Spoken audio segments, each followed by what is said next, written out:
할렐루야. 하나님 말씀은 이사야 23장 18절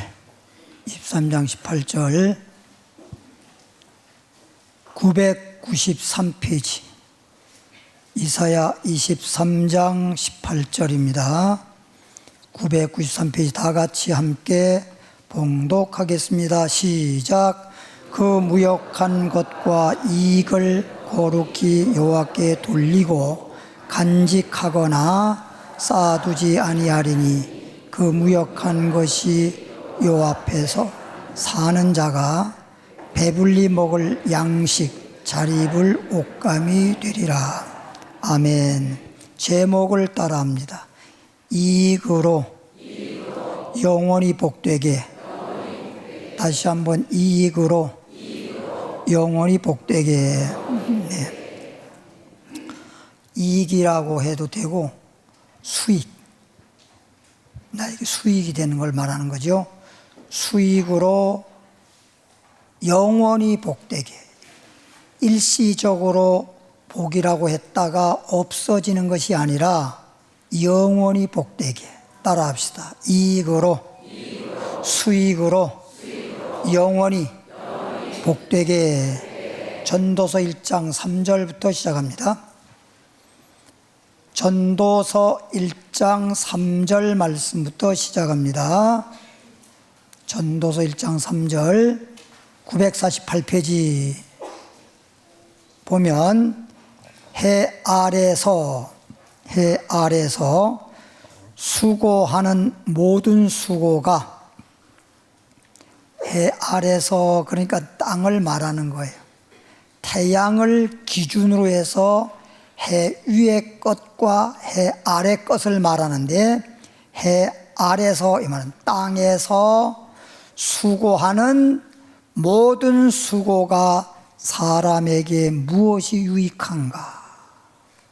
내가 이 땅에 산 날 동안에 모든 수고, 이렇게 저렇게 살면서 수고 고생 많이 하는데 그 고생한 것에 결론적으로 무엇이 나에게 유익하냐 이거예요.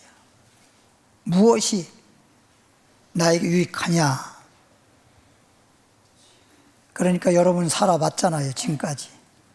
지금 학생들이라든지 막 청년들 이런 정도는 잘 몰라요.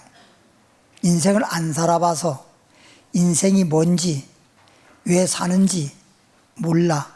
그런데 우린 인생을 살아왔기 때문에 예전에 청년 때부터 알고 살았으면 참 후회 없는 삶을 살았을 텐데, 지금에 와 살아보니까 살면서 경험하면서 그래서 몰랐던 걸 알아지게 돼서 이제 와서 좀 아는 거예요. 조금 아는 거예요. 인생이 뭔지를 조금 아는 거예요. 그러다 보니까 이제 세상을 떠날 수밖에 없는 거거든요. 그래서 지금 솔로몬이도 인류 역사에 가장 지혜 있는 자고, 하나님이 주신 지혜니까 지혜 있는 자고, 또 부귀영화를, 솔로몬만큼 부귀영화를 누린 사람이 없잖아요. 그렇게 지혜롭고 부귀영화를 누렸던 솔로몬이가 죽을 때가 되니까 이 말을 하는 거예요. 아, 해 아래서 수고하고 모든 수고가 무엇이 유익하냐.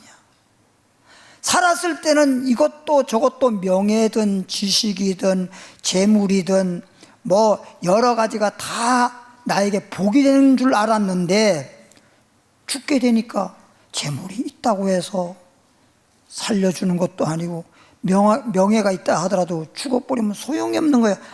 아무 이익이 없는 거예요. 그제서야 그걸 깨닫는 거예요. 그러니까 죽기 전에 기록한 말씀이 바로 전도서입니다. 1장부터 12장을 기록하고 얼마 안 있다가 세상을 떠난 거거든요.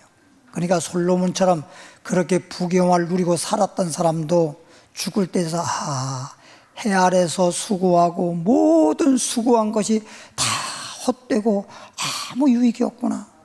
그랬는데 우리가 이렇게 살면서 자꾸 자꾸만 땅에 헛된 것만 붙잡고 그냥 살아보려고 발버둥 치고 그리고 고생하고 고생하다가 죽으면 더 억울하잖아. 예? 솔로몬이처럼 저렇게 살았어도 후회하면서 헛되도다 하면서 내가 수고한 것이 무슨 유익이 있냐라고 그러는데, 우리는 솔로몬이가 그래도 뭔가 깨달아서 전도서 말씀을 주셨으므로 이제라도 우리는 솔로몬이가 고백한 것을 보고 그렇구나. 그러면 솔로몬이 그런 걸 몰랐다가 이제 죽을 때서 알았는데, 우리는 지금 앞으로 좀 살 날이 좀 있는데 이걸 알았으니 이제 과거에 살았던 삶을 살지 말고 이제부터라도 헛되지 않고 나에게 영원히 복되게, 따라합시다. 나에게 영원히 복되게 그렇게 살아야겠지요. 전도서 5장 11절로 가봅니다. 5장 11절로 가보면, 재산이 많아지면, 재산 많아지면 대부분 좋아라 하는데, 너무 많으면요 복이 되는 게 아니고 독이 돼요. 독. 음식도 그렇잖아. 예를 들어 약이 보약이라 하더라도 내 몸에 알맞게 먹어야 되지, 의사가 처방한 대로 먹어야지 그냥 한 봉지 먹어라 두 봉지 먹고 그런다고 그게 보약되는 거 아니에요. 하나님께서 의사가 처방한 대로 약도 먹듯이 하나님이 이렇게 살아라 저렇게 살아라 하고 말씀해 준 그 처방에 따라서 인생을 살면 복이 되지만, 하나님 말씀대로 하지 않고 내 멋대로 이렇게 하면 복이 될 거다 해가지고 막 무리하고 과다하게 재물을 쌓아 놓으려고 하면 오히려 독이 된다 이거야. 재산이 많아지면 먹는 자들도 많아지나니. 여기서 먹는 자가 많아진다고 그러니까 여러분이 생각할 때는 나는 뭐 아들 하나밖에 없는데, 그러지 마세요. 그 얘기가 아니에요. 말하자면 아무것도 없는 집은요 도둑이 안 들어. 먹다 만다는 뭔 얘기냐, 도둑질하는 것도 다 먹고 살기 위해서 도둑질하는 거야. 도둑놈한테 물어봐. 그렇게 말하지. 왜 도둑질했냐? 먹고 살려고. 그래서 가끔 뉴스에 보면 왜 그러냐니까 생계가 어려워서 그 짓 했다는 거예요. 그런 걸 말하는 거예요. 말하자면 내 자식이 많아서, 가족 수가 많아서 내가 재물이 많으면 먹는 자가 많아진다, 그렇게 받아들이는 게 아니라, 나에게는 자식도 많지 않고 가족이 없어도 재물이 많은데, 재물이 많은 걸로 해서 모든 사람들이 그냥 뭐 하나 있으면 그냥 이것저것 벌레가 막 그냥 달려들어서 그러듯이, 그런 자들이 많아서 결국에는 내게 재물이 많은 것이 복이다, 이렇게 복되다라고 할 수가 없다는 거예요. 재물이 많게 되면 먹는 자도 많아지고, 그 소유주들은, 그 재물을 많이 소유하고 있는 자들은 눈으로 보는 것 외에 무엇이 유익하랴. 아무리 부자라 하더라도 하루에 밥 세 끼지, 그죠? 더 먹는 거 아니거든요. 아무리 부자라 하더라도 옷 한 벌 입는 거지 옷을 두 벌 세 벌 끼어 입지 않거든요. 아무리 부자라도 신발 한 컬레 신는 거지 두 컬레 3층 신발 신지 않거든요. 이게 그냥 자기가 난 돈 많아, 그냥 기분 문제예요. 기분 문제. 눈으로 보는 거 외에 뭐가 더 나은 게 있냔 말이에요. 어저께 뭐 이렇게 보다 보니까 뭐 특종 세상이라고 나오더라고, 프로그램에. 근데 거기 보니까 6시 내 고향, 박용호 그 아나운서, 거기에 대해서 다른 사람이 아니고 박용호 아나운서 나오길래 좀 봤더니 뭐 70 몇 세 벌써 되셨는데 시골에 가서 농사 짓고 계세요. 뭐 한 1000평인지 뭐 이렇게 해서 이것저것 농사 짓고 사는데, 막 아내 되시는 분은 서울에 사시고, 그래서 그냥 그렇게 떨어져 살아. 그러니까 거기서 나오는데 그분이 얘기하는 걸 들어보니까, 우리가 왜 이렇게 떨어져 살아야 되냐, 얼마나 살라고, 같이 살아야 되지. 그런데 아내는 시골에 가서 농사 짓기 싫어. 그렇게 살기 싫어. 남편은 시골에 농사 짓고 사는 게 좋아. 그리고 이제 자녀가 또 있는데 아들이 셋인데 아들 3명이 다 장가도 안 갔어. 그러니 그리고 아무리 이게 성년이 됐다 손치더라도 장가도 안 간 아들들 버려버리고 남편한테 또 갈 수도 없고, 사연을 들어보니까 떨어져 살 수밖에 없더라고요. 근데 떨어져 살면 이제 얼마나 살겠다고, 그 말도 또 맞더라고요. 그렇지만 함께 못 산다고 하는 말도 맞더라고요. 그러니까 이래저래 저래 사는 거라고. 예. 그거 보면서 야, 인생은 그런 거다.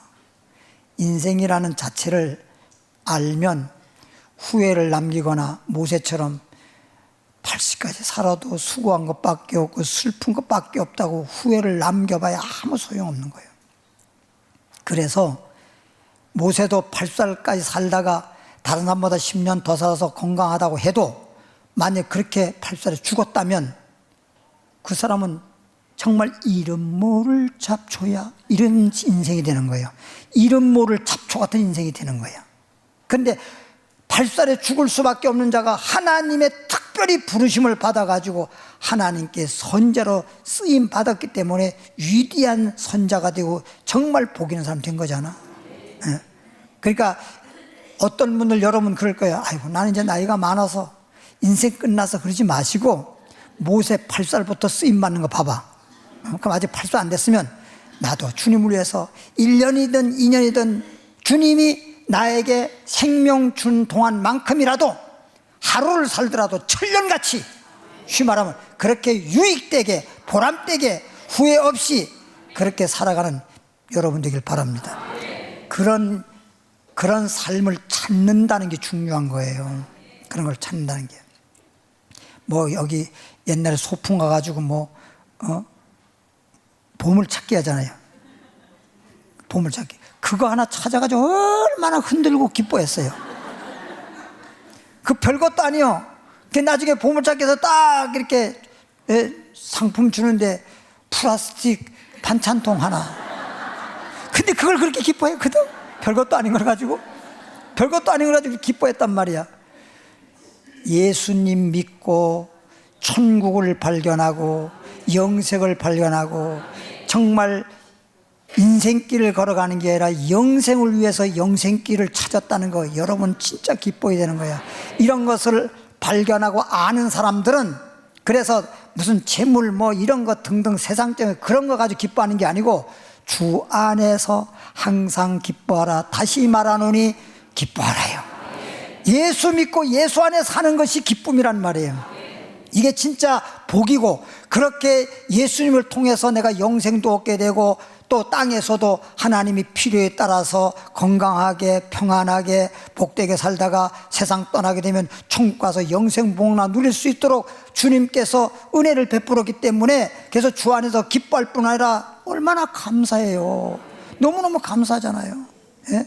지난번에 또 어떤 분 보니까 그러더라고요. 아이고, 내가 자식한테 걔도 뭔가 집이라도 하나, 집 한 채라도 물려주고 가야지. 그래서 노인네가요, 80 몇 세 되신 분 노인네가 바지 박스 이런 거 주스러 다니면서 니어가에다가 그냥 싣고 그걸 가지고 씨름을 하고 그냥 그러는 거예요. 응?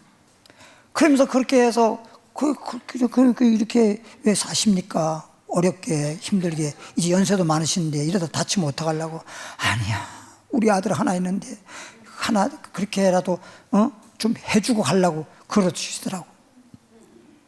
그러니까 그 마음은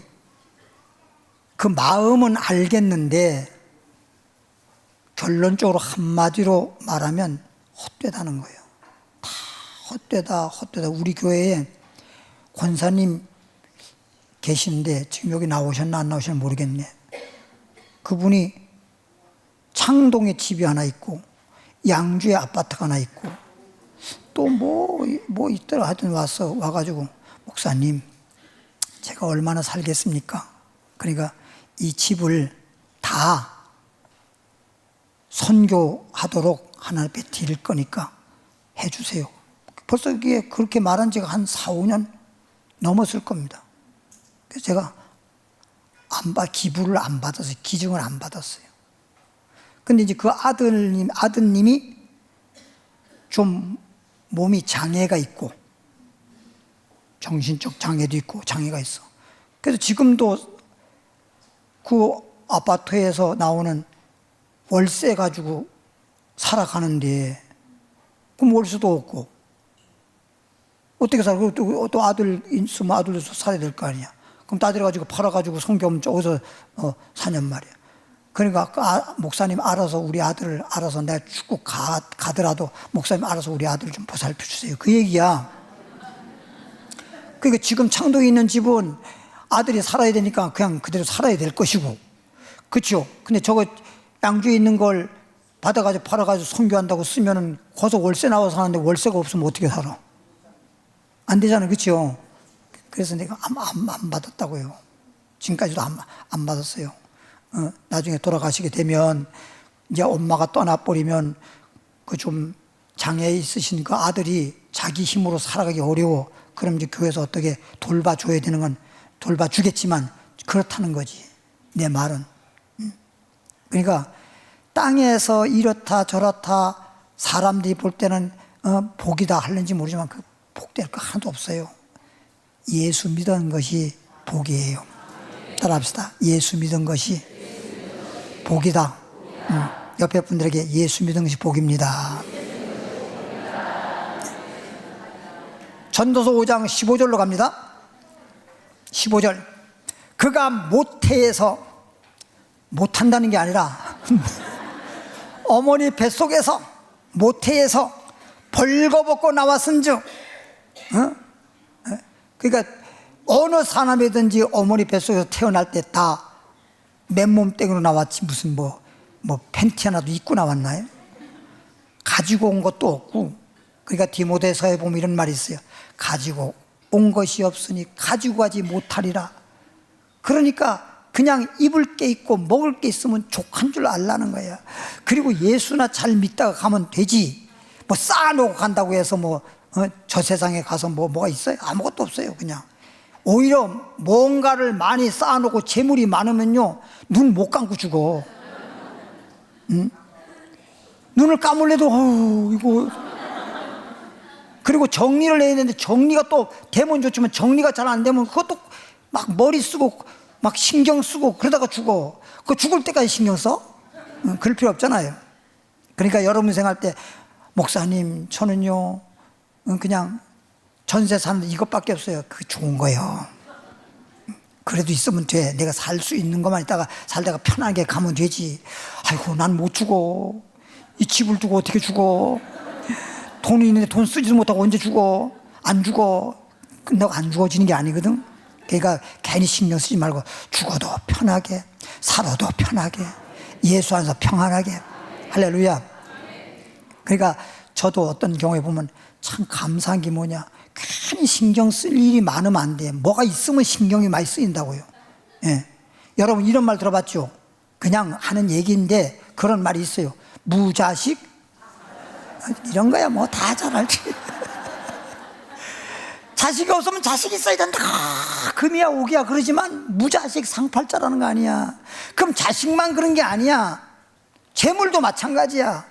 재물이 많으면 복인 줄 알지만 없는 것이 상팔자인지 좋은 팔자인지 그렇게 되는 거야. 모태에서 벌거벗고 나왔은즉 그가 나온 대로 돌아가고. 아무것도 없는 사람은 신경 쓸 일이 없어요. 신경 쓸 일이 없어. 수고하여 얻은 것을 내가 고생해서 그동안 벌어놨던 모든 것을 아무것도 자기 손에 가지고 가지 못한단 말이야. 가지고 갈 거 아무것도 없어. 벌거벗고 나왔으니 이 땅에 살다가 죽게 되면 아무리 비싼 명품 옷을 입었어도 벗겨. 내가 늘 말하잖아요. 벗긴다고. 요즘에는 베트남 사는 삼베옷 입잖아. 삼베옷도 국산도 못 입고 죽어. 죽으면 내가 죽을 때 입고 죽어도 죽고 나면 다 벗겨. 옷 한 벌 입고 가는 거 없어. 예? 우리 어머니도 반지 끼었던 거 내가 그랬잖아. 반지 찌개를 뺐다고 돌아가신다고. 그 빼라고 그래서 굳이 안 빼더라고. 이것만큼은 안 된대. 날 보고 그래. 아들이지만 목사니까 목사님 다 순종하는데 이거는 안 된대. 그러고 돌아가셨거든.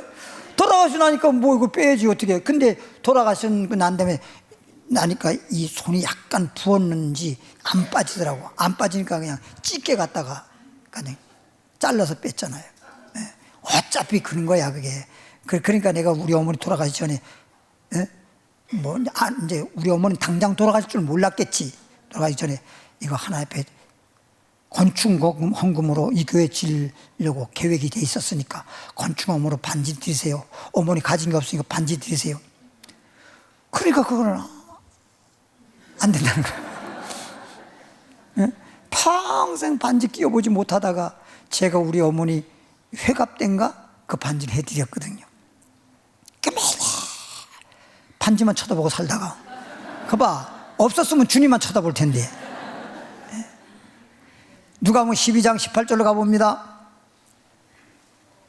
그러니까 세상에서 배인인 게 없어 이거 하고 예수 믿는 사람이 배인인 게 없어 이건 의미가 다른데, 예수 믿는 사람은요 세상에 살면서 배인인 게 없어야 돼요. 그건 뭔 의미하느냐, 주님만 보여야 돼요. 세상 게 자꾸만 내 눈에 보이면 안 돼요. 이것저것 보이면 자꾸 선악과 바라보듯이 글로 끌려가서 안 돼요. 그저 세상과 나는 간 곳 없고 아무것도 보이는 게 없고 주님만 보이도다 이렇게 돼야 되는데, 세상 사람들 예수 믿지 않는 사람이 배인인 게 없어 이건 문제가 있는 거야. 누가복음 12장 18절에 보니까 또 이르되 내가 이렇게 하리라. 어떻게? 부자가 하는 말이야. 굉장히 부자야. 내 곡간을 헐고 얼마나 재물이 많은지 지금 곡간이 그냥 차고 넘쳐서 더 쌓을 수가 없으니까 곡간을 헐고 더 크게 짓고 내 모든 곡식과 물건을 거기에 쌓아두리라.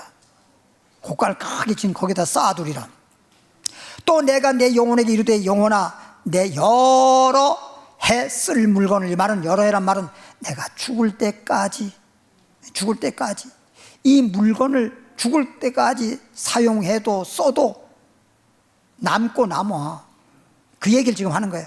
많이 쌓아두었으니 죽을까지 아무리 내가 물 쓰듯 써도 남을 정도로 많은 재물을 쌓아두었으니 평안히 쉬고 먹고 마시고 즐거워하자 하리라. 자기는 이제 재물이 많으니까 이제 고생하지 말고 있는 거 가지고 그냥 물 쓰듯이 쓰면서 평안하게 잘 살아보자. 지금 자기는 그렇게 계획을 하는 거예요. 하나님은 이르시되, 자기는 그렇게 계획하고 그렇게 생각하고 있는데 하나님이 말씀하기를 어리석은 자야, 오늘 밤에 내 영혼을 주님이 찾아간대요. 하나님께서 내 영혼을, 내 육체에서 하나님께서 옛날에 산동에서 방빼 하듯이 영혼을 다 빼서 가면, 그러면 내 준비한 것, 내가 곳간에 많이 쌓아놨던 이 재물들이 누구의 것이 되겠느냐? 너가 살았을 때는 네의 재물이라고 말하고 네가 부자라고 말하지만 죽고 난 다음에 이 쌓아놨던 재물이 누구 것이 되겠느냐? 우리 교회에 산동네 있을 때인데, 산동네 있을 때 교회 있을 당시에 우리 교회 교인들 중에 집이 있는 사람, 그래봐야 산동네 판잣집이야, 판잣집. 그런데도 집이 있는 사람이 5집밖에 안 돼서 5집. 집도 집 나름인데 어쨌든 간에 새 집도 집이요. 판잣집도 집은 집인데 5집밖에 없는데, 한 집이 2층 양옥집이 있었어요. 이 평지에 2층 양옥집. 그래서 우리 교회 나오시는 분인데 한마디로 말하면 제일 부자예요. 그 집이 제일 부자인데, 그 집에 소위 말하면 아내 되시는 분은 교회 나오고 남편은 교회 안 나와. 남편은 안 나오는데 늘 교회 나오라고 전도도 하고 아내도 전도하고, 또 저도 이렇게 혹 만나게 되면 예수 믿으라고 전도해도 세상 말로 말하면 콧방귀도 안 낄 뿐만 아니라 씨알이 안 먹혀 들어가 그냥.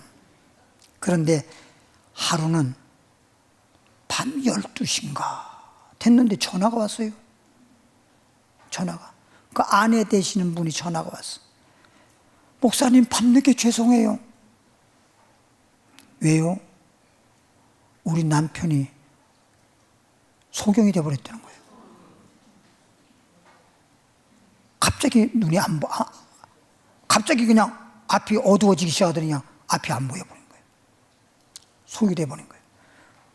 얼마 됐어요? 3일 됐대. 3일 됐는데 멀쩡하던 사람이 그러니까 설마 다시 또 밝아지겠지 그렇게 생각했는데 3일이 지나도 눈이 안 보이고 아무것도 안 보이니까 그래서 전화가 온 거예요.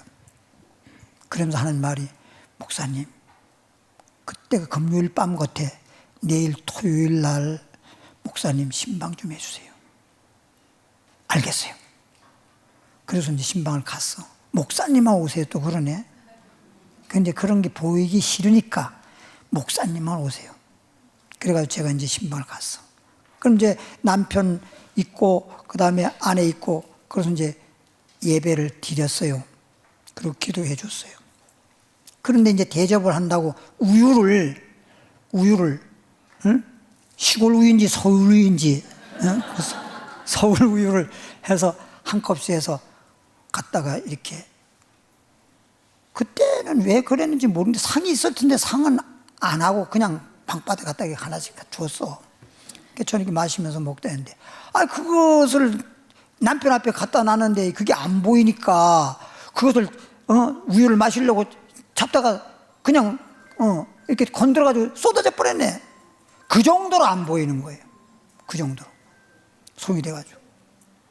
그래서 제가 그랬어요. 그날 기도해주고 예수 믿어라. 인생은 이런 거다.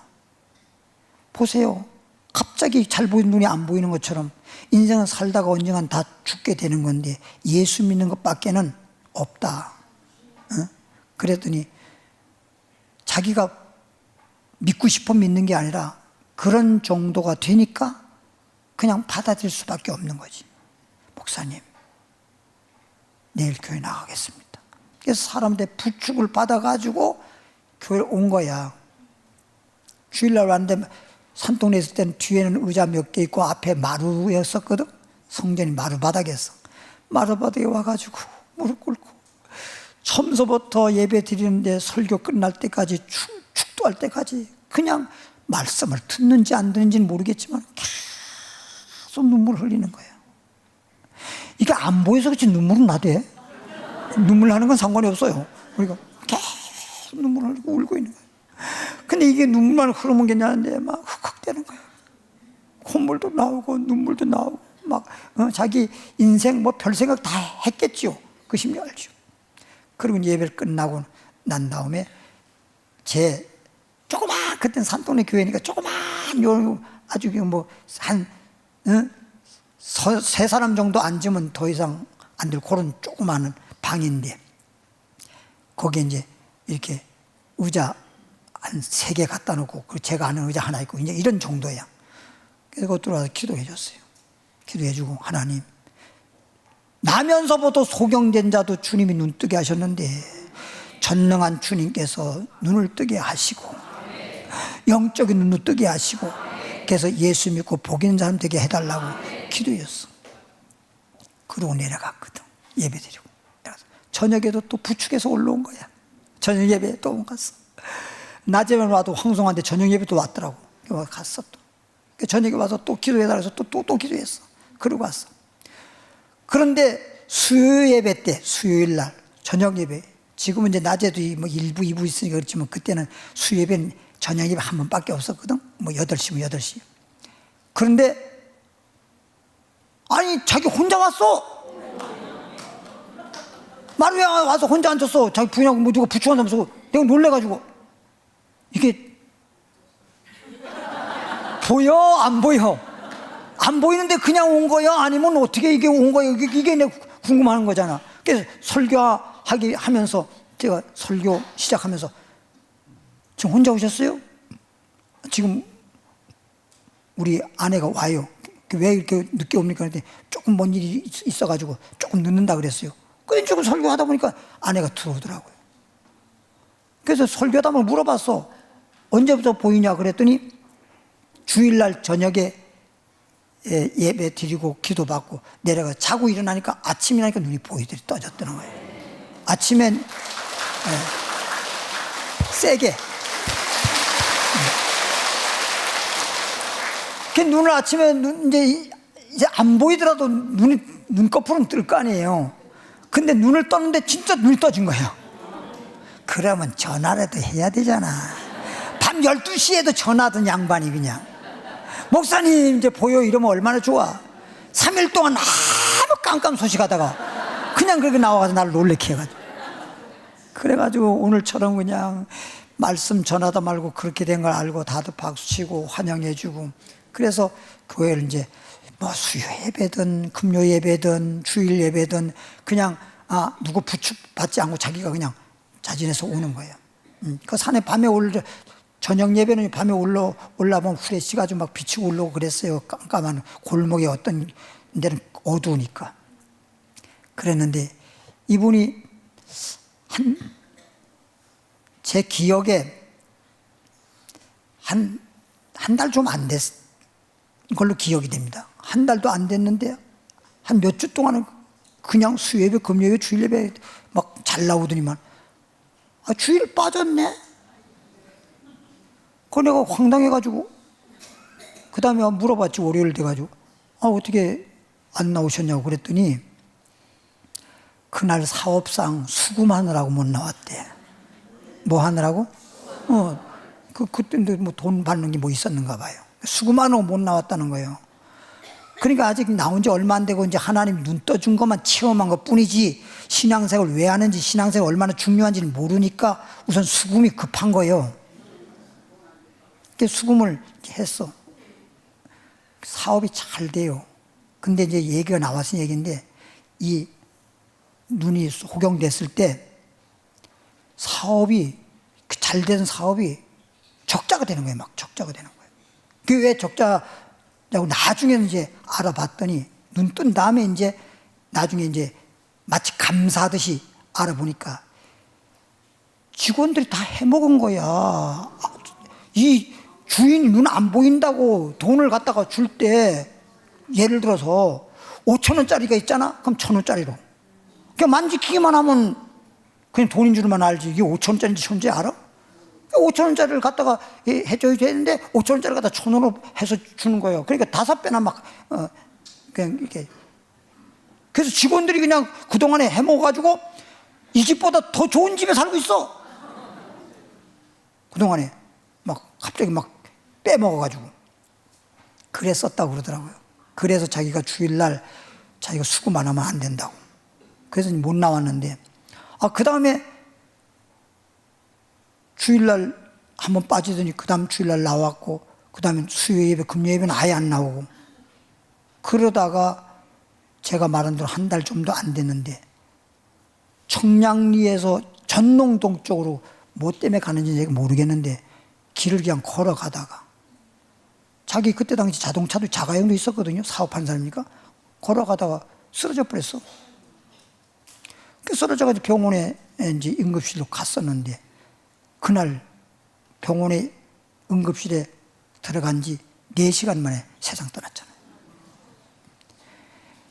나 그래서 그때 진짜 그 부인도 막 장례식 할 때 제 옷자락 잡고 남편 이름 부르면서 나 혼자 두고 가면 어떡하냐고, 나 혼자 두고 가면 어떡하냐고 얼마나 바지 찢어질 뻔했어 내가.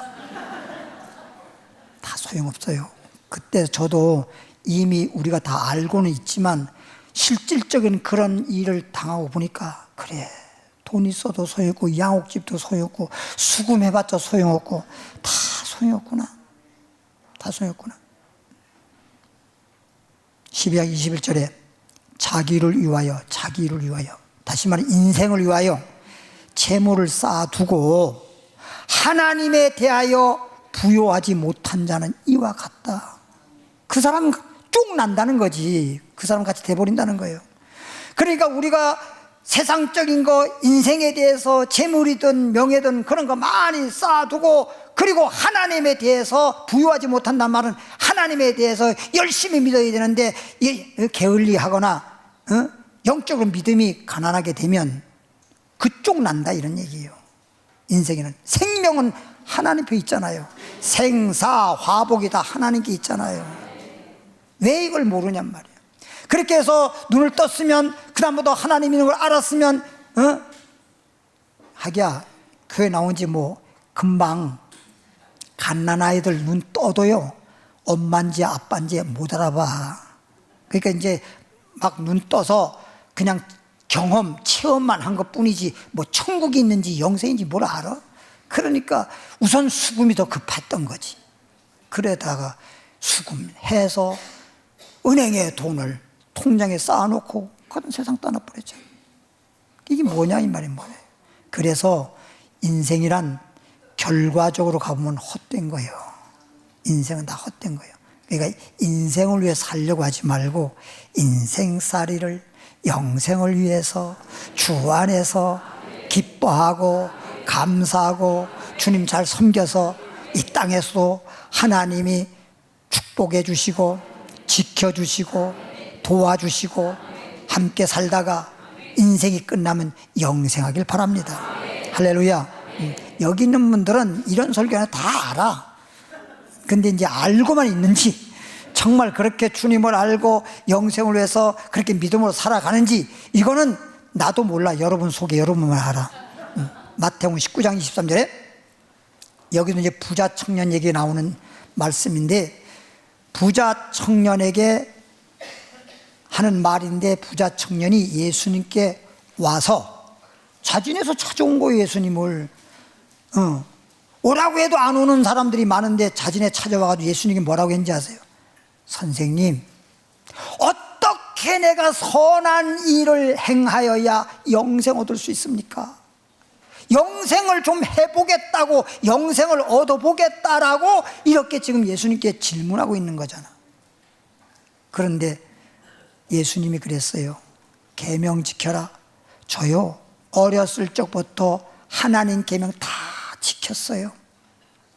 너 이거 안 지켰잖아, 이런 말을 못할 정도로 주님도 인정할 수밖에 없을 정도로 계명을 다 지켰다는 겁니다. 그래서 예수님 하시는 말씀이, 그래 내가 계명 지킨 건 다 지킨 건 맞고, 근데 한 가지 부족한 것이 있어. 영생 얻기 위해서 한 가지 부족한 게 있어.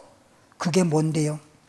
너 가지고 있는 재물을 다 팔아서라도 가난한 사람들에게 나누어 주고, 그리고 너는 내게 와서 나를 믿어라. 여러분 물어보겠습니다. 가지고 있는 재산을 팔아서 가난한 사람들 구제해야 영생합니까? 영생 못합니까?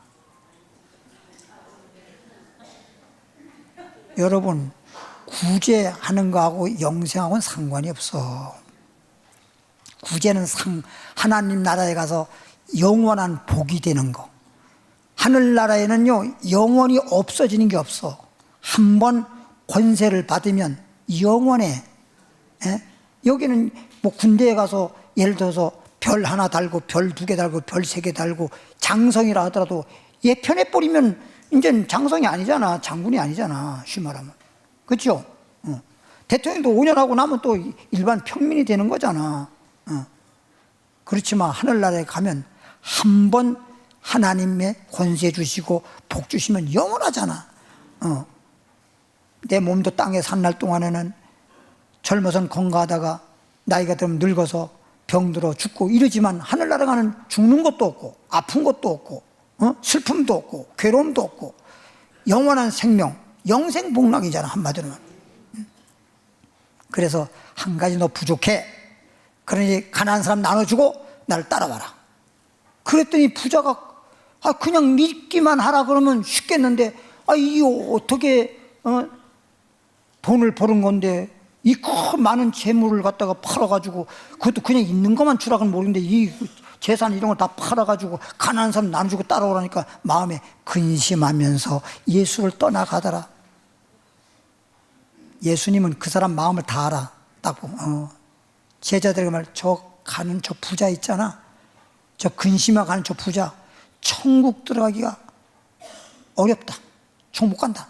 읽어보겠습니다. 19장 23절에 예수께서 제자들에게 이르시되 내가 진실로 너희에게 이르노니 부자는, 그럼 그 사람만 그런 게 아니야. 부자는 천국에 들어가기가 뭐하다? 어렵다. 아이고 목사님, 나 부자 아니어서 너무나 어렵게 살아서 그동안 참 하나님 나 정말 좀 부자 좀 되게 해주세요. 옛날에 광고 중에서 대박난 광고가 여러분 부자 되세요, 이게 그때 대박난 광고였었거든요. 그랬는데 여러분들이 이런 말씀을 알고 나면 부자가 부럽지가 않아. 모를 때는 내 팔자야. 다른 사람은 저렇게 부자로 살고 좋은 옷 입고 살고 그냥 막 좋은 차 타고 다니고 살고, 그런데 나는 뭐야 이럴는지 모르지만 이런 말씀을 알고 나면 그거 별로 부럽지가 않아요. 마태복음 19장 24절에 다시 너에게 말하노니 낙타 알잖아요, 그죠? 낙타가 바늘귀로 들어가는 것이 부자가 하나님 나라에 들어가는 것보다 쉽다 이거야. 천국 들어가는 게 그렇게 어려운 거예요. 아니 실 가지고 바늘귀에 넣는 것도 그냥 안 돼가지고 침 발라가지고 좀 잘 비벼가지고 몇 번 해서 그것도 그냥 했는데 눈을 얼마나 이래서 겨우 바늘 실을 끼는데, 낙타는 그냥 고사하고 강아지도 못 들어가는데 강아지는 고사하고 모기도 못 들어가 바늘귀에는. 한마디로 말하면 총 못 간다 이 얘기지. 부자는 총 못 간다는 거예요. 그러니까 부자 여러분 보세요. 어렸을 때 기독교 집안이라서 예수 믿고 자라가지고 신앙생활 해가지고 하나님에게 복을 받아가지고 부자 된 사람들은 부자가 상관이 없어. 그렇지 못하고 부자 된 사람, 예수 믿지 않은 사람 예수 믿기 진짜 힘들어요. 예? 어떤 우리나라의 체벌 회장님, 누가 전도하고 싶어서 전도를 할 수가 없어. 만날 수가 있어야지. 만날 수가 있어야지. 재벌 회장 대통령 만나는 거 더 힘듭니다. 만날 수가 없는 거야. 딱 집에서 나갈 때도 다 주차장에 딱 있잖아. 주차장에 딱 내려가면 그 다음에 비서들 앞에 뒤에 딱 타고 주차장 문이 딱 열리면 그냥 샹 하면 가고, 회사에 들어가도 회장님 차 주차하는 곳이 따로 있어. 거기는 그냥 이렇게 사람들이 볼 수 있는 데가 아니라 아직은 주차장 안에서도 그냥 그 차만 딱 들어가면 또 셔터 딱 내릴 수밖에 없는. 근데 셔터 내리고 들어가면 끝나. 그럼 그 주차장 안에서 문이 되고 비밀 통로가 돼가지고 회장실 딱 들어가는 거야. 그럼 못 봤지, 회장실로. 그러니까 만날 수도 없어. 누구도 만날 수도 없어. 만날 수도 없어. 비서가 예수 믿는데 예수 한번 믿으라고 말했다가 잘렸어. 그러니까 어떻게 전도도 못하고 그러다가 살다가 그냥 나 부자야, 나 그룹 회장이야 이러다가 그냥 죽고 마는 거라니까. 그러니까 여러분 이렇게 초등학교 회장 된 건 모르는데 그룹 회장 안 된 거 감사해야 돼. 팔자 따지지 말고. 응? 전도 5장 19절. 그래서 세상에 재물 많다고 명예 있다고 남다른 지식 있다고 권세 있다고, 한마디로 권력 무상, 인생 무상이라는 말이 있듯이 알고 보면 하나 부러울 거 없어. 알고 보면. 전도서 5장 19절에 또한 어떤 사람에게든지, 그러니까 누구나 어떤 사람에게든지 하나님이, 봐요, 어떤 사람이든지 간에 하나님이 재물과 부요를 그에게 주사. 자기가 그냥 이렇게 저렇게 해서 사업을 해서 아니면 뭐 부모님으로부터 이렇게 상속을 받든지 아니면 자기가 성공해가지고 재물을 많이 얻어서 부자가 됐든지 간에 자기가 버는 것은 부자가 총 못 가는 것처럼 복이 아니라 독이 된단 말이야. 그런데 누구든지 하나님이 재물과 부요를 주어서 능히 누리게 하시며 하나님이 주신 재물을 가지고 그렇게 부유하게 누리면서 살아갈 수 있는 것은, 이건 제 몫이라는데 이게 분복이거든. 분복이 맞아요. 제 몫보다 하나님이 그 사람에게 나눠준 거라는 거예요. 제 몫을 받아야 말은 분복을 받아 수고함으로 즐겁잖아. 그렇게 재물을 많이 하나님이 주셔서 누리면서 사니까 진짜 이거는 독이 아니라 복이 되기 때문에, 예수 안에서 주님을 믿으면서 이렇게 주신 재물을 받아서 누리고 사니까 이거야말로 즐거워하게 하신 것은 하나님의 뭐다? 선물이다. 선물이라는 거, 선물. 그러니까 내가 그냥 뭐 이렇게 해서 저렇게 해서 돈 많이 벌어서 집도 사고 뭐도 해서 나 부자다, 이거 여러분 복이 안 돼. 내가 재물의 복을 받더라도 하나님이 주신 재물의 복이라야 누릴 수가 있는 것이고, 그것으로 인해서 정말 즐거울 수 있는 것이고, 그것이 나에게 진짜 복이 되는 거지. 세상적인 것은 복이 안 돼. 그래서 지금까지 보면, 예를 들어서 로또 복권 당첨해가지고 1등 당첨해가지고 하루아침에 뭐 인생 역전이라나 뭐 아니면 그렇게 해서 부자 된 사람 치고요, 행복한 사람은 한 사람도 없어요. 한 사람도 없습니다. 최고로 많이 당첨된 사람이 1등이 안 나와가지고 연장돼가지고 470억인가 받은 사람이 강원도 사람이야.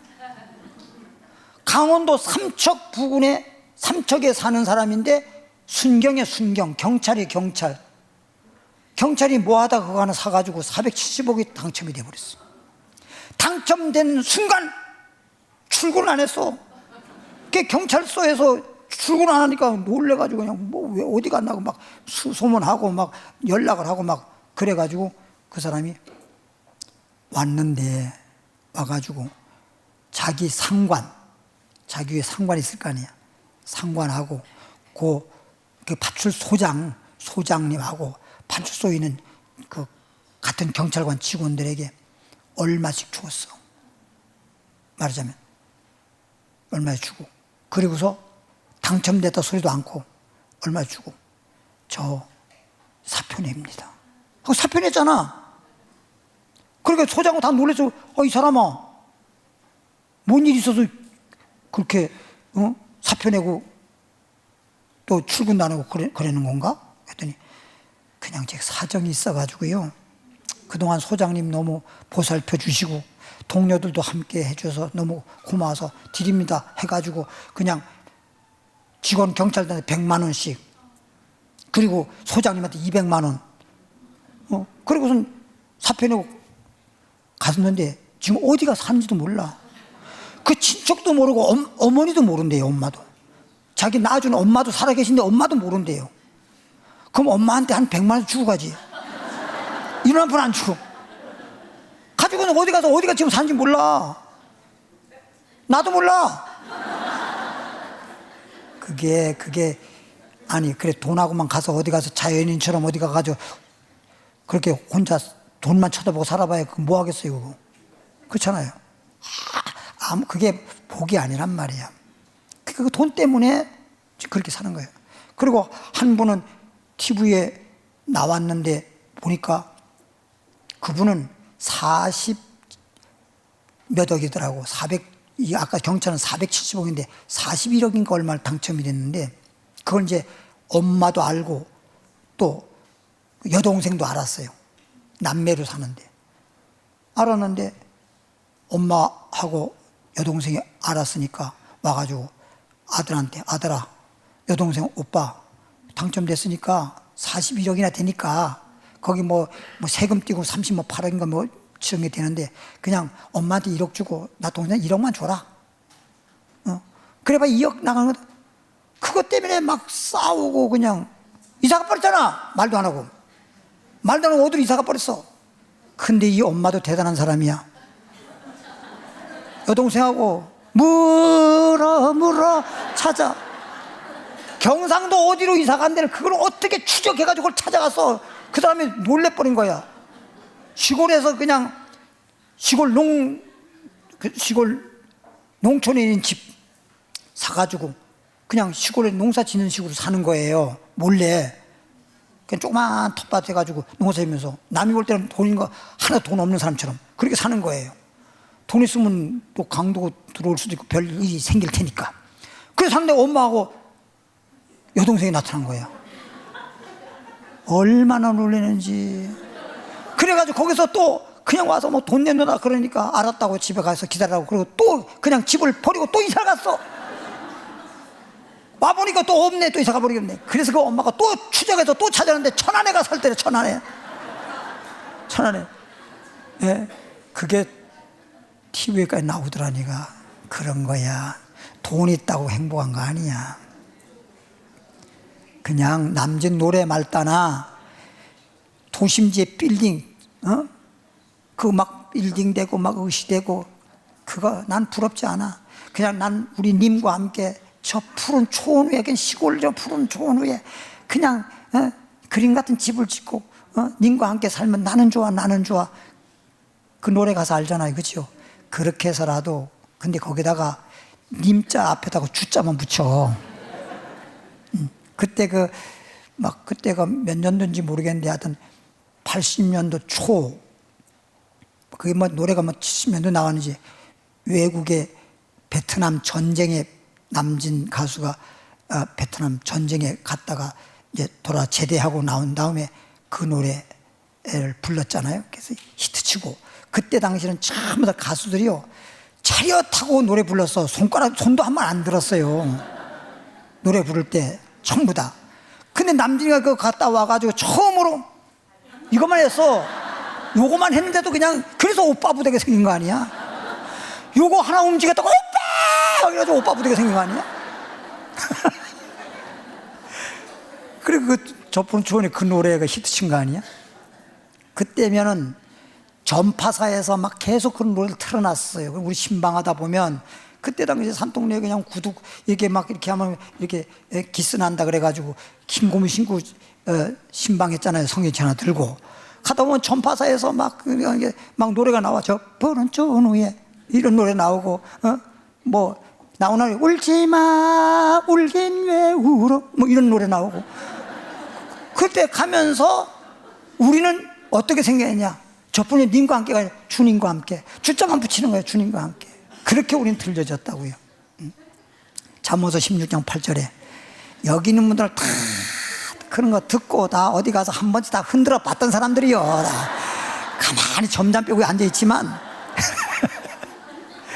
16장 8절에 잠언 16장 8절에 보면 적은 소득이 좀 소득이 적더라도 이런 뜻이야. 소득이 적더라도 우선 소득이 많다는 것만 생각하면 마치 선악과 바로운 건 똑같아. 적은 소득이 의를 겸하면 많은 소득이 불의를 겸한 것보다 낫다. 차라리 소득이 좀 적더라도 선하고 그냥 모든 사람들한테도 좀 합당하다고 그렇게 생각된 대로 살아야지.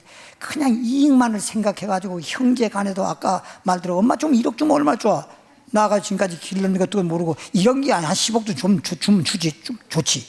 1억 안 주려고 그냥 천안까지 도망갔어.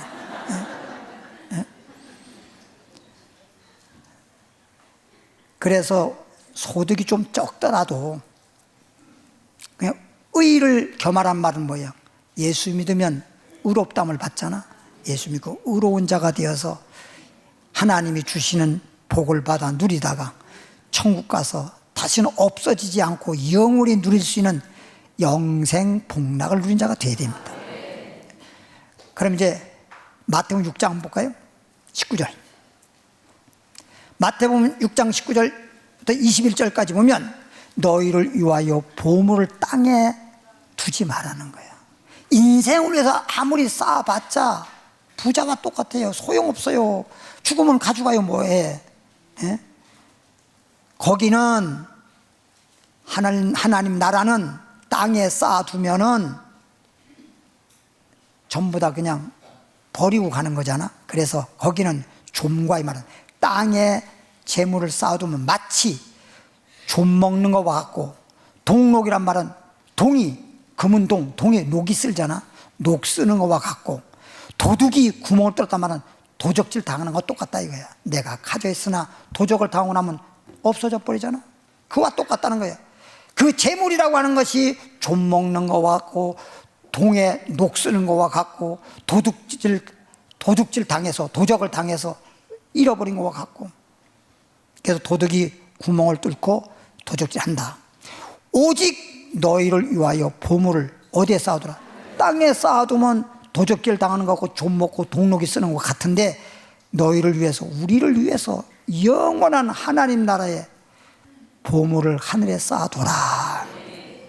그래서 우리가 헌금하고 이런 게 하늘에 쌓아놓는다고 하는 거예요. 여러분 돈을 벌면은 여러분 집에 주머니에 두어, 아니면 어떤 장롱 속에 둬, 아니면 은행에 갖다 둬. 은행에 갖다 둬도 내 돈이요, 그 더 안전해. 그래서 우리 어머니 여기 산동네에 살 때 우리 어머니 저기 찐빵 장사했었거든요. 만두 찐빵 장사했어. 찐빵하고 만두는 이제 장사를 조그맣게 하고, 꽈배기는 이제 받아서 파는 거야. 그걸 또 이렇게 납품하는 분들이 있거든요. 받아서. 그리고 막걸리 팔고 이랬었을 때였거든, 내 10대 때. 그런데 그 찐빵 장사해서 돈 좀 이렇게 이제 벌잖아요. 제가 은행에 갔다가 넣으라면 안 넣어. 은행에 갔다 놓으면 뛰면 어떡하냐, 이런. 은행에 넣으면 이자도 조금이라도 이자가 붙고 은행에 갖다 놓으면 안전한 거예요. 근데 우리 어머니는 못 믿는데, 그래서 항상 돈을 갖다가 그냥 이제 뭐 장사하면서 이때는 거기 좀 이렇게 옛날에는 이렇게 바구니 같은 데에 돈 넣어가지고 이따가 이렇게 거슬러주고 돈 받고 뭐 이렇게 갖다가 덮어놓고 그릇을 사발로 이렇게 덮어놓고 이랬었거든요. 난 처음에 뭔가 그래서 사발 열어놓은 게 돈이야. 그리고 이제 평상시에 돈을 이제 은행에 안 갖다 놓으니까 보자기에 싸가지고 그냥 팬티 속에 허리로 해서 보자기로 해서 동에서 메고, 여기다가 또 항상 잠자다가도 항상 이거 점검해야 돼. 잠자다가도 누가 곧 쇠배 갔을까봐, 훔쳐갔을까봐 자다 말거든. 그러니까 우리 어머니는 깊이 잠을 못 자요. 내가 잠자다가 어떤 뭔 일이 있어서 깨보면 우리 어머니가 잠을 제대로 못 자고 돌아오면서 이렇게 하다가 엄마 뭐 하는 거야? 이게 참 문제야. 거기는 좀이나 동록이 해하지 못하고, 하늘나라에는 좀 먹는 거나 녹 쓰는 거나 동록이 하지 못하고, 도둑이 구멍을 뚫지 못하고 도둑질도 못한다. 은행에 갖다 넣어놓으면 되는 것처럼 하늘나라에 쌓아놓으면 그게 다 내 거지. 그리고 영원한 거잖아. 영원한 거잖아. 그리고 하늘나라에는요, 몇 배로 줍니까? 최로 많이 주면 100배야. 은행에 의자 받아봤자 얼마 됩니까? 몇 프로입니까? 하늘나라 가면 내가 예를 들어 100원을 넣었다. 그럼 100배면 어떻게 됩니까? 100만 원. 마태복음 6장 21절, 내 보물이 있는 그곳에는 내 마음도 있느니라. 그러니까 내가 천국에 마음이 있고 믿음이 천국에 있다 그러면 마음이 있는 곳에 쌓아놔야지. 계속 우리 어머니는 배 밑에가 마음이 있어가지고 그렇게 살면 돼. 그럼 이제 한 가지만 말씀드리겠어요. 오늘 찾는 건 아니고, 마태복음 6장 아까 21절 봤죠? 마지막에 뭐냐, 31절부터 33절까지 내용이 뭔 말이 있냐면, 너희는 먹을 거, 입을 거, 마실 거 염려하지 마라. 하나님 믿는 사람들은 하나님이 다 알아서 주는 거야. 이 세상 사람들, 안 믿는 사람, 이방인들은 그렇게 구하는 거지.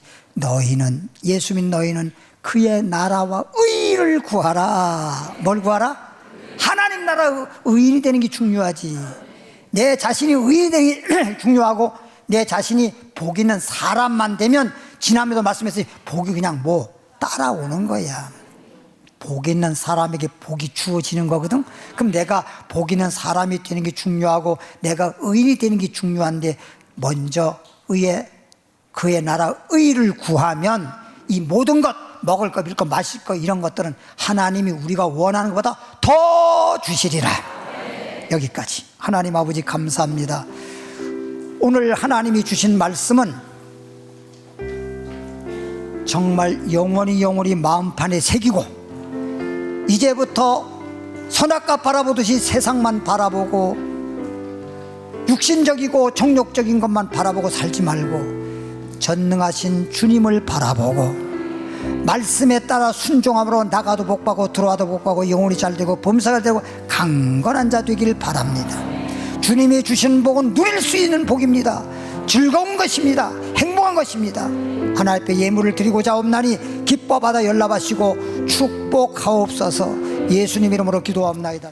하나님께 감사와 영광의 박수 올리겠습니다. 찬양하고 기도하고 마치도록 하겠습니다. 이제 내가 살아도 찬양하겠습니다.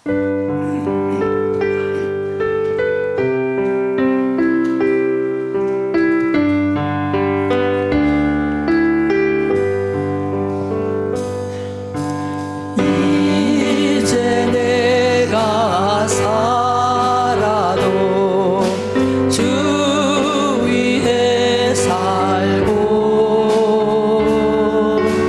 이제 내가 죽어도 주 위에 죽네.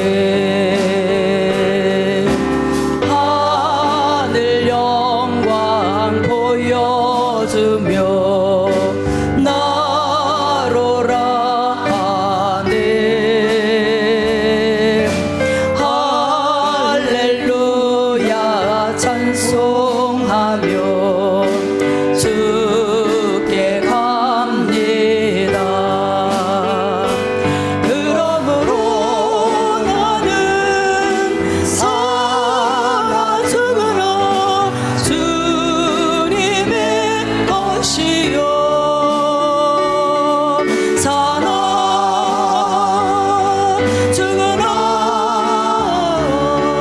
살아 죽으나 날 위해 피 흘리신 내 주님의 것이요 이제 내가 떠나도 저 천국 가고 이제 내가 있어도 주 위에 있네. 우리 예수 찬송하며 나는 가겠네.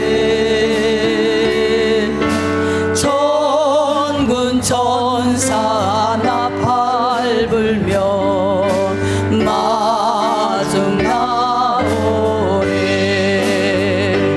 그러므로 나는 살아 죽으나 주님의 것이요 살아 죽으나 살아 죽으나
아프신 분들 아픈 자리에 손 얹길 바랍니다. 하나님 아버지, 예수님이 십자가에서 우리의 죄짐을, 질병의 짐을, 가난의 짐을 다 짊어지시고 다 이루었다 하셨으니 믿는 사람들에겐 표적이 따릅니다. 기적이 일어납니다. 그러므로 병든 자에게 손 얹으면 나으리라 약속하셨사오니 약속의 말씀을 의지하여 믿음으로 손 얹었사오니 믿는 자에게 능치 못함이 없느니라. 믿음대로 될지어다. 모든 질병은 떠나갈지어다. 깨끗함을 받으라. 병에서 놓일지어다. 평안할지어다. 주여 한번 기도합니다. 주여, 살아계신 하나님 아버지 감사합니다. 우리처럼 사랑해주시고 축복해 주시니 감사합니다. 오늘 금요 예배이니만큼 마음껏 기도하고 부르짖어 응답받고 아버지 하나님 정말 모든 문제 해결받아서 예수 안에서 기뻐하고 감사하면서 주님과 더불어 동행하며 살아갈 수 있는 우리들 되기를 원하는 것입니다. 오늘 이 자리에 나오신 분들 한 번도 빠짐없이 아프신 분들 기도받았사오니 다 치료받게 하시고 건강하게 하시고 그리고 날마다 기뻐하면서 감사하면서 평안한 삶을 살게 해주시고 아버지 인생을 위해서보다는 영생을 위해 살면 나를 위해보다는 주님을 위해 살면 아버지 하나님 영혼이 잘 되면서 범사도 잘 되고 강건할 줄 믿습니다. 모든 일이 만사형통할 줄 믿습니다. 나의 갈 길 다 가도록 예수 인도하시니 무슨 일을 만나든지 만사형통하리라. 아버지 감사합니다. 이 시간 기도할 때에도 성령께서 도와주셔서 하나님 뜻대로 기도하게 하시고 아무것도 염려하지 말고 기도와 간구와 감사함으로 하게 하셔서 모든 사람들이 다 성령으로 기도하고 하나님 뜻대로 기도하고 응답받고 해결받고 돌아가는 귀한 시간 되길 원합니다. 천사가 도와주시길 원합니다.